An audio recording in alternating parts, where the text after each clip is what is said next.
Bonjour tout le monde, me voici aujourd'hui de nouveau avec Catherine. Bonjour. Tu es la présidente de l'association Mon âme sœur. Aujourd'hui on va parler des enfants qui observent, qui subissent les violences conjugales au quotidien. Qu'est-ce que tu veux bien nous en dire, Catherine? Oui, c'est vraiment très important pour moi, ça me tient vraiment à cœur. Alors, les enfants qui sont témoins, ou qui subissent aussi également, en fait, on s'aperçoit depuis longtemps, mais enfin, il vient d'y avoir une loi qui, depuis le 26 novembre 2021, qui décrète que ces enfants ne sont plus co-victimes, mais victimes à part entière. Ouais, il y a une avancée géniale là. Ça, c'est vraiment... alors après, on sait que derrière, il faut des moyens, puisque du coup, ils doivent suivre le parcours d'une victime, c'est-à-dire voir des pédopsychiatres, être pris en charge, être... entendu aussi par la police, j'imagine, il y a des dépôt de plainte, être protégé. Accompagné comme partie civile au tribunal. Exactement. Oui, tout le processus.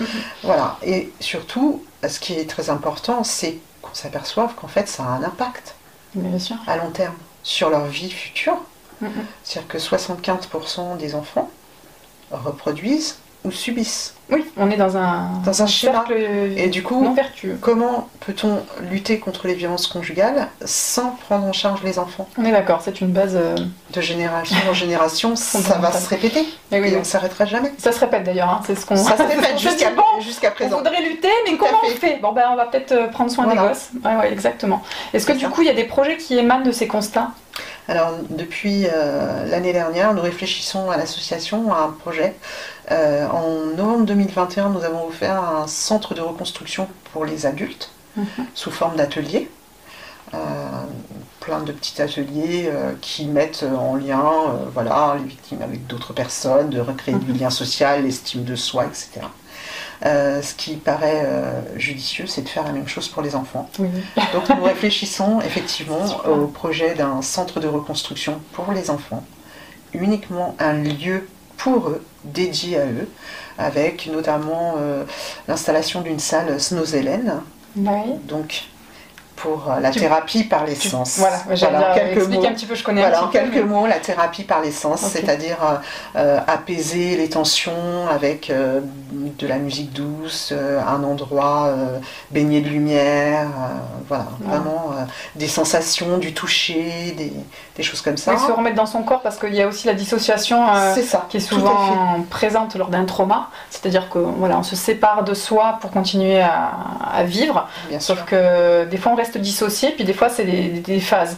Donc en fait, pour tout réunifier, c'est plus facile de passer aussi par le corps, mais pas aussi une psychothérapie, bien évidemment. Voilà, tout à fait.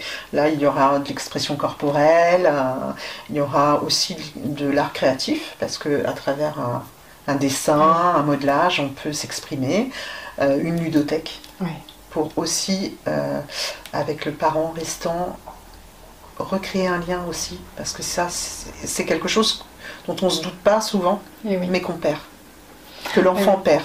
Le lien avec le parent, parce que il y a tellement de violence au sein du couple que c'est compliqué pour l'enfant de... Oui, puis le parent restant, il est aussi dans la survie de protéger les enfants, donc de créer du lien toujours. Quand on est débordé dans une grande précarité aussi, parfois, ça demande une ressource qu'on n'a pas toujours, qu'on entend. Oui, donc vous pensez à ce lien-là, c'est juste génial, parce que c'est quand même ce qui permet de faire grandir les enfants. C'est ça. Ok, très bien. Donc c'est un beau projet. L'État va potentiellement mettre aussi des moyens, on espère, pour ce nouveau statut plein de victimes des enfants. On l'espère. Après, on sait que c'est difficile, mais il faut. C'est important, parfait. Je te remercie beaucoup, Catherine. Je t'en prie. Merci à vous de nous avoir écoutés. Merci. À bientôt.